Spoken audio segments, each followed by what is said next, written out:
entire time. And also make sure to keep a tight hold in the camera, cell phones, and any other personal items. Because if anything were to fall over the side of my truck, unfortunately, I will not be able to stop for it. Now also please make sure we keep our talking down to a low volume. Make sure we're not screaming out to any of these animals, and we're making them still feel as comfortable as possible, as well as everyone else around you comfortable. Now if you look above your head, you will be able to see that animal spotting guide, and that's going to be a little indicator of the animals we could see out here on the reserve today. Now, I can't guarantee we'll see every single animal, but hopefully we will be able to see a good amount of them. Now one last thing, if you do have kids, they can be sitting on your lap, but please do not raise them up in the air. You are not Rafiki, they are not Simba, and this is not the Lion King, so we want them to stay down on your laps so that everyone can see around you. You will be able to see a lot of these animals, I do promise. There's only going to be a couple blind spots throughout here. Oh, wow. On the right hand side over here, you will be able to see the okapi. Now the okapi is going to be the closest living relative to a giraffe, although it might seem like it's going to be related to the zebra because of those striped pants. But it does have the same facial structure as well as that same long prehensile tongue that that giraffe has. Now Westerners did know about the okapi, but natives knew about the okapi, but Westerners did not discover them until about 1901, so they were considered to be very mythical creatures. They're also very shy and reclusive animals that we know now. So it does make sense on why they would not be able to be easily as found. Now a lot of these animals are very shy and reclusive, so they do hide very well. Obviously these copper animals in front of us right here don't hide very well for us, but these are bongos, and bongos are actually considered the ghosts of the forest because they are very rarely seen, especially out in the wild. They do blend into a lot of their different surroundings out here, so they can hardly be seen. Now over here on the left hand side, walking right here as well as coming down off this hill, you will be able to see some black rhinos. Now black rhinos are going to be about 3,000 pounds and can charge about 35 miles an hour. There are also unfortunately only 5,000 of these beautiful animals left in the world due to poaching. Now they get poached for those beautiful horns that they have. Those horns are made out of keratin, which is the same thing our hair and nails are made out of. So it's very unfortunate that they're being poached for something that we grow back so easily. Now we will hopefully find some more rhinos up ahead, but up here on the hill you'll be able to see some greater kudu. Now greater kudu are going to be the larger of the antelope species, and they can get about 55 inches tall at the shoulders.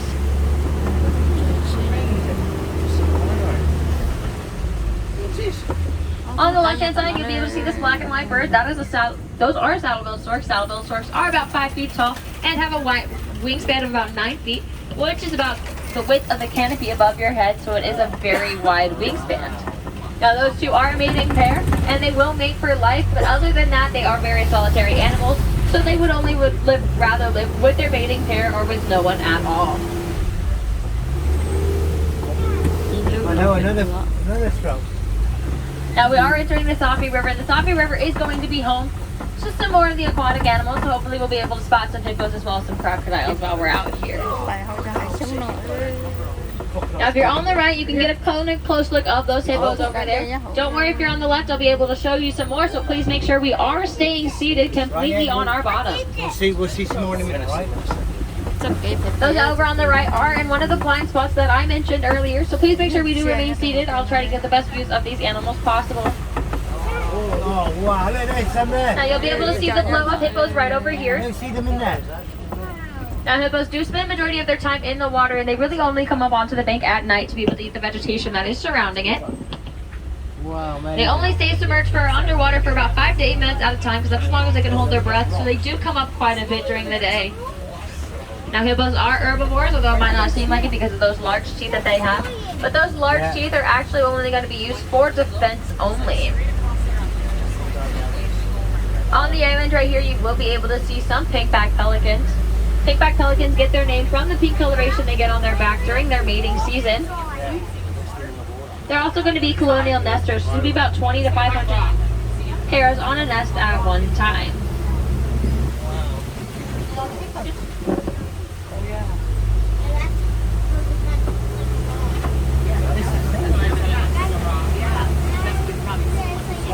Crocodile! Now on the left-hand side here, you will be able to see some Nile crocodiles. Now Nile crocodiles are going to be the largest of the crocodilian species. They get about 16 feet in length and weigh about 500 pounds. Now you can see a couple of them do have their mouths open. That's actually helping regulate their body temperature so they can kind of cool down just a little bit. And if they decide they are too hot, they will be getting into that water. Now we are getting ready to head on into the savannah, and the savannah is going to be the largest part of our reserve. And that's where we're going to see some of those animals we all know and love, such as those giraffes, zebras, elephants, rhinos, and even maybe lions. Hope we find a lion. Zebras, that.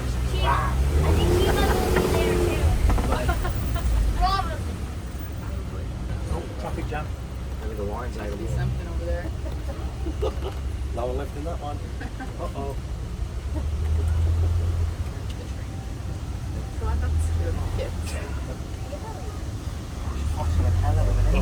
Now coming up on the right hand side, you'll see a very unique looking tree, and this is going to be the baobab tree. Now the baobab tree has two separate nicknames. It's going to be nicknamed the Tree of Life because it can hold up to 10,000 gallons of water at a time. Now because it does hold so much water, it does remain leafless for 9 months out of the year, which is why we also call it the upside down tree, because it looks like its roots are facing up. Now it does get its leaves back, but it's only going to be during the rainier seasons out here on the savannah that it gets those leaves. That's really cool.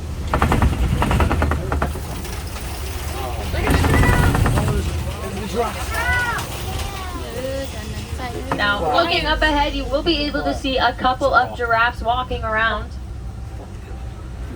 So we'll see and get some better views of them. Now, those are Maasai giraffes that we have out here. I know that spotting guide says they're reticulated, and the reticulated has that pattern we know giraffes to have, but you'll be able to find them at the Animal Kingdom Lodge now. Out here we have the Maasai giraffe, and it's a little bit more of a messier, rugged leaf pattern to them. But there's going to be a couple more animals before we get to those giraffes. So we'll get to those giraffes in just a second because we'll be able to get some great views of them. In this back corner over here, you will be able to see some wildebeest.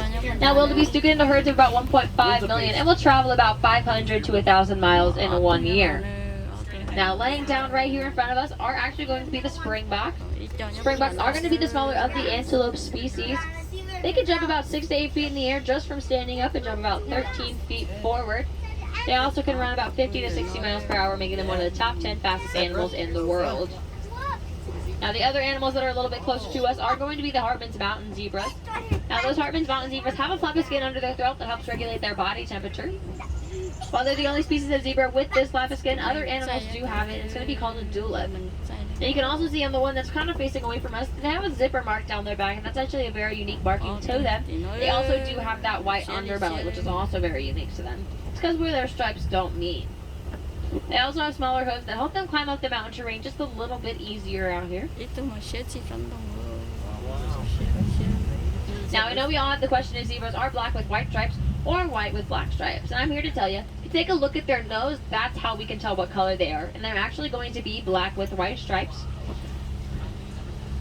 And then laying down over here on the left-hand side, you can kind of see one standing up, or getting up just a little bit. Those are the African painted dogs out there. Now the African painted dogs get their name because it looks like they do have paint splatter thrown all over them. And those markings are going to be very unique to them. Now these are also going to be one of the most successful hunters out here on the savannah. They have about an 80% success rate, while lions only have a 20% success rate. So while they do look super cute and cuddly, I definitely don't recommend getting up close and cuddling with one of them.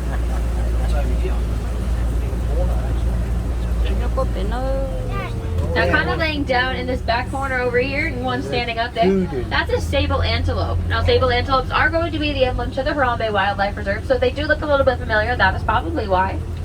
Now they also use those horns to help deter predators away from them. Now the lion could try and jump on their back, and they'd actually be able to knock that lion off to be able to protect themselves.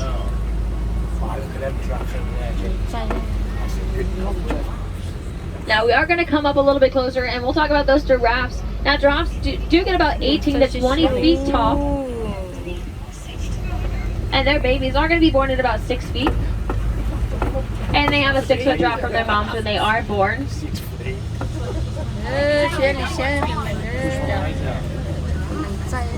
Now we are going to go slowly because I don't want them to spook with everything that's happening out here. And it does look like a couple of them are going to cross the path. So we might have to stop for just a second. But those babies do have a 6-foot drop from their moms when they are born. And it actually helps the kids start their lungs. And within the first hour of them being born, they will be up and moving around. Now, looks like we're going to be stopped here for a second. I just don't think this is my luck today because I got stopped earlier for these bunch of giraffes. So, does mean we do get some better looks at these giraffes. I'm not gonna lie, I'm pretty happy about it. Giraffes are one of my favorite animals. But it looks like he moved out of the way, and so we're gonna go slowly by. And hopefully this one on the right-hand side does not move. Okay. I'm just kidding. We're just gonna go slow. And hopefully we can get past. These giraffes, I'm telling you. They're one of my favorites, but Look how close that is. they are a little bit sneaky sometimes. Okay. What are you doing, okay? Look how close we are. Thank you for staying there. But you can get a great view of that one right there. And then on to the left-hand side, you'll also get a great view of this one over here. Yes, this is our Tower of Giraffes, and this is actually one of our smallest ones out here.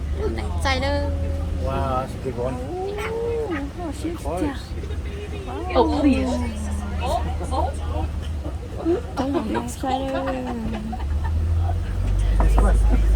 Alrighty, we are past the giraffes. Woo! Hopefully that truck behind us does not get stopped. These giraffes kind of can get stubborn a little bit. But I hope you guys got some great pictures and some great views of those giraffes. As I said, these are one of my favorite animals out here on the reserve. So being able to be this close to them and being able to look at them is just one of the most amazing things about working out here. You know, and sometimes they just have to do that and they have to be fun. Alright, and we'll continue on. Those giraffes. Alrighty, so giraffes do sleep about 30 minutes a day. They really do love food, so they will be eating for a majority of their day. And they're only going to be taking 1 to 2 minute power naps throughout the day to equal like that 30 minutes.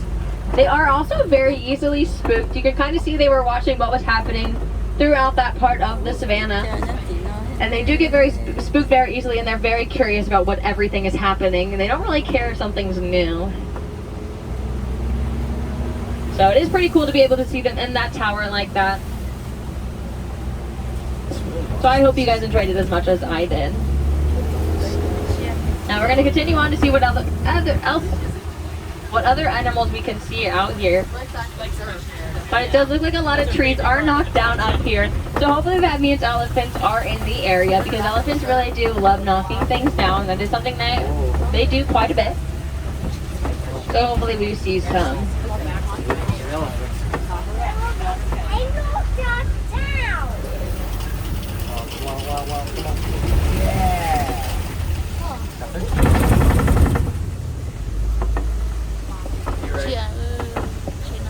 Now if you look over here on the right hand side, you can actually see some of those elephants.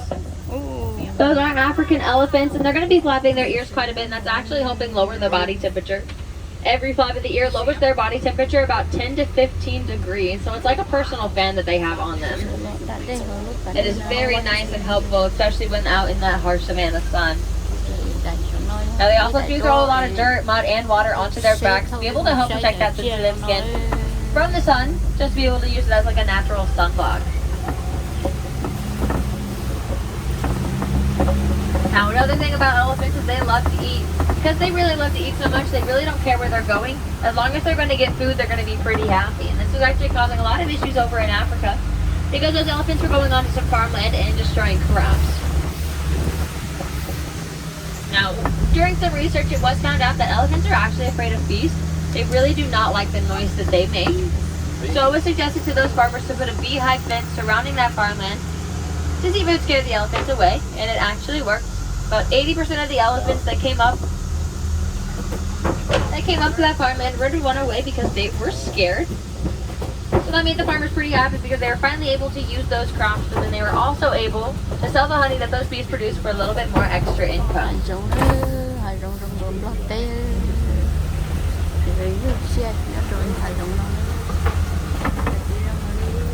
Now we are getting ready to enter some red clay pits, and if you take a look around, you could possibly find some tusk marks, because elephants really love hanging around this red clay.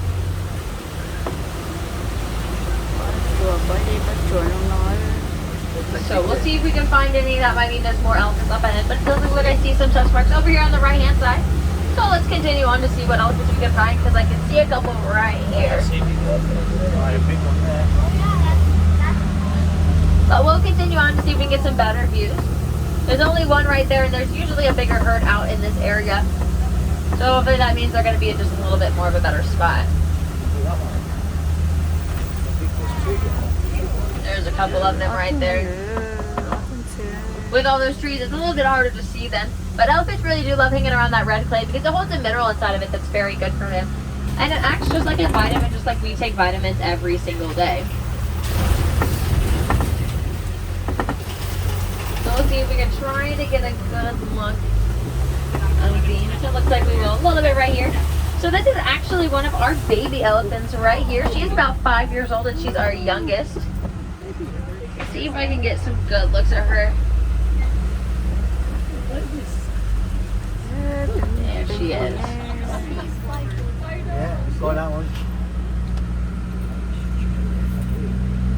It looks like she's eating and it looks like that she's very happy. Now elephants do live in a matriarchal society, so that does mean that the oldest female elephant is going to be the leader of the herd. Now once the males reach a certain age, they will separate themselves off and go off on their own, or they will join up with other males into what we would call a bachelor herd. Now the ones we saw earlier, those were 2 of our males. So that is the bachelor part of the bachelor herd right there. There is one more, but he was not out. And then the ones we see out here are going to be our females. Now on the island out here, you will be able to see some greater flamingos. Now greater flamingos are going to be the larger of the flamingo species, and they're also a lighter pink in coloration. Now flamingos are born gray. And so they're born gray and they get the pink coloration from the beta carotene and the krill that they eat. I like the backwards knees. So there's a couple babies out there and they are starting to get those white feathers because after a year of them being born, they will start getting those pink and gray white feathers.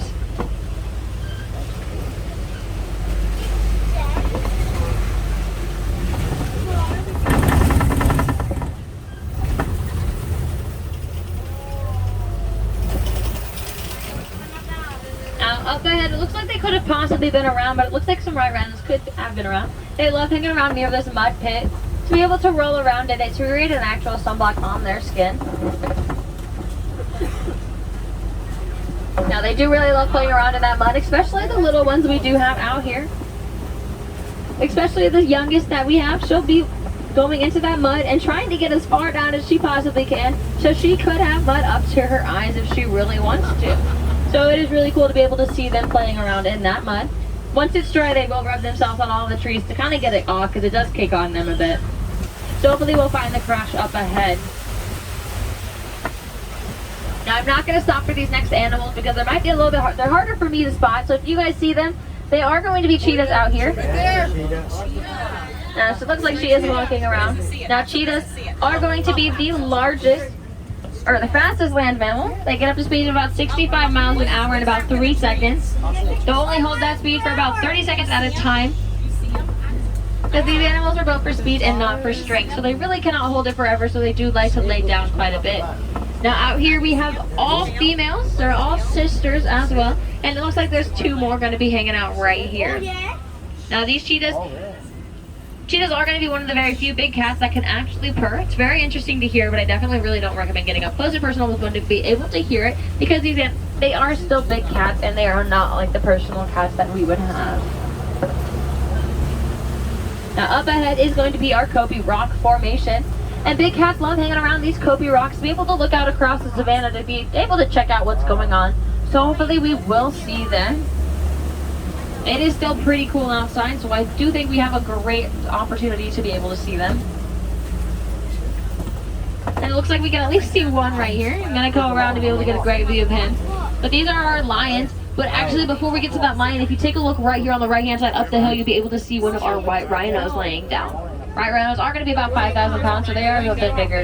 Now you'll be able to see the lion as well as the female, but I'm going to come around just a little bit more to be able to get a view.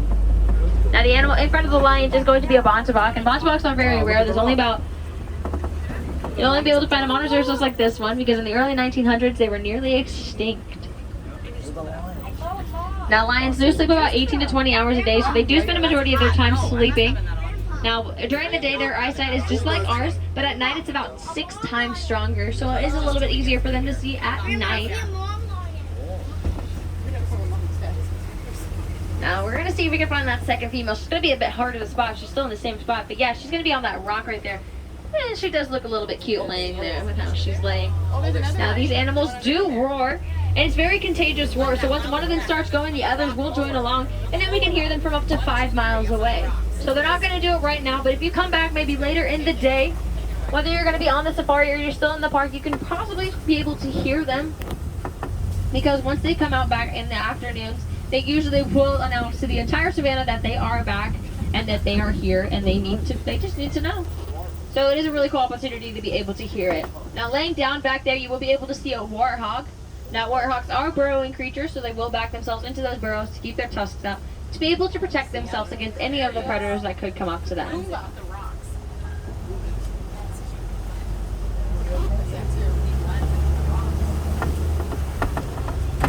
Now on the ground over here, on the right hand side, you will be able to see some ostrich eggs.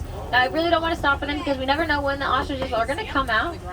And they're very protective about those those eggs. Now they are real, and a grown adult could stand on one of those eggs and they would actually not be able to break it.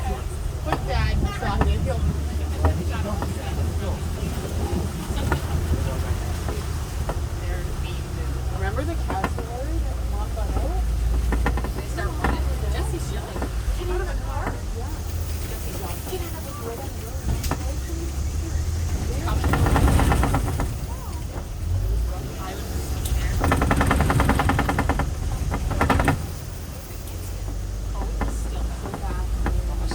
Now up ahead is our warden's post, and unfortunately that does mean we are coming up close to the end of our reserve. But he has some French running them out here, so we'll just be able to get a quick look at these animals. Now these are going to be some Nigerian dwarf goats, and they are domesticated from Africa, and they do live worldwide. Now they are very social animals, so they really do love hanging out with our warden. But our warden loves to keep these goats around to show us, as well as you guys, that we can all live together as one, humans and animals together. Now our warden will be able to sell the dairy that these goats produce for a little bit more extra income, while the goats will be able to eat the weeds surrounding his post and digest it unlike any other animal would be able to. Now I know we saw a bunch of different animals out here today, and you might be asking yourself, well, what can I do to help protect these animals? Well, the main thing you can do to help protect these animals is just by researching them. Researching these animals and how they live can help find small ways to be able to protect them, and even the smallest action can go a long way in protecting these animals for years to come. Now you can also recycle any of your old electronic items, as well as any other household items. By recycling these items, you can actually help and reduce habitat loss, and be able to protect a bunch of the different animals we saw out here today. A lot of these animals are facing habitat loss and destruction, so we want to do everything we possibly can to be able to protect these animals, as well as their homes for years to come, for the next generation to be able to see and learn about these animals. Now we are coming up to our unload area, so please make sure you're getting all of your personal items together, just so it is a little bit easier for you to unload. Now I do want to thank you guys for being so patient while we are dealing with those giraffes. They are super playful, so they do come in front of us quite a bit. So I want to thank you guys for being so patient with that.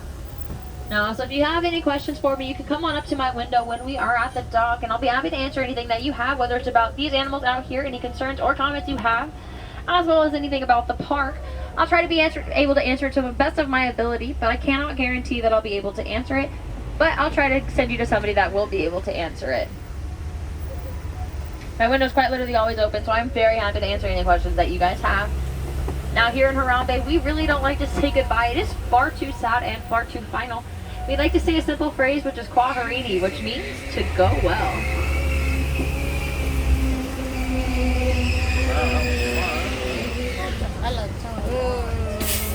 Now if you're sitting on that right hand side, please make sure to keep your hands on our seat legs inside the truck. The door's going to be sliding open.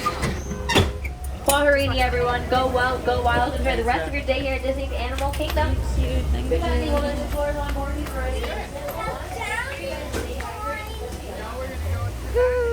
Thấy sắp lơ bên mù say chia thì mù là thằng tôi